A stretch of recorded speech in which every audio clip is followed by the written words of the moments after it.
Hi అండి, welcome to today's mini vlog. మేము మేడారం వెళ్ళిన రోజు దర్శనం కంప్లీట్ అవ్వడానికి మాకైతే ఈవినింగ్ 6 అయింది. మేము 5 కల్లా వెళ్ళి 6 కల్లా దర్శనం కంప్లీట్ చేసుకొని బయటకు వచ్చేసినాం.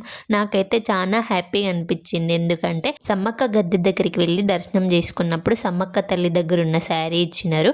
సారక్క గద్దె దగ్గరికి వెళ్ళినప్పుడు ఒక అక్క పిలిచి డజన్ రెడ్ కలర్ బ్యాంగిల్స్ ఇచ్చి వేసుకో అని చెప్పింది. ఆ క్షణంలో కలిగిన అనుభూతి అయితే చెప్పలేదని చెప్పొచ్చు. జాతరలో షాపింగ్ కంపల్సరీ కాబట్టి కొంత షాపింగ్ చేసిన ఉండే. కొత్తగా కొన్ని బొమ్మలు వచ్చినాయి, అవి అయితే చాలా మంచిగా ఉన్నాయని 150 రూపీస్ అని చెప్తే 100 రూపీస్కి బార్గెన్ చేసి తీసుకున్నాం. కొన్ని బ్యాంగిల్స్, కొంత కుంకుమ కూడా తీసుకున్నాం. జిలేబీ తీసుకొని ఒక దగ్గర కూర్చొని తినేసిన తర్వాత ఇంటికి బయలుదేరినుండే. డే టైం కంటే నైట్ టైం అయితే చాలా బాగుంది. మేడారం అయితే రంగురంగు లైట్లతోనైతే మెరిసిపోతుంది. ఫుల్ డైవర్షన్స్ పెట్టినారు. దారి తప్పి ఆ ట్రాఫిక్లోనే ఒక గంట తిరిగినాం మేము మేడారంలోనే. లిటరల్లీ జంపన్న వాగు దగ్గర రావడానికైతే మాకైతే గంట పట్టింది. మేము భూపాలపల్లికి వచ్చేసరికి అయితే 9 అయింది. వీడియో నచ్చితే లైక్ చేసి ఛానల్ని సబ్స్క్రైబ్ చేసుకోండి.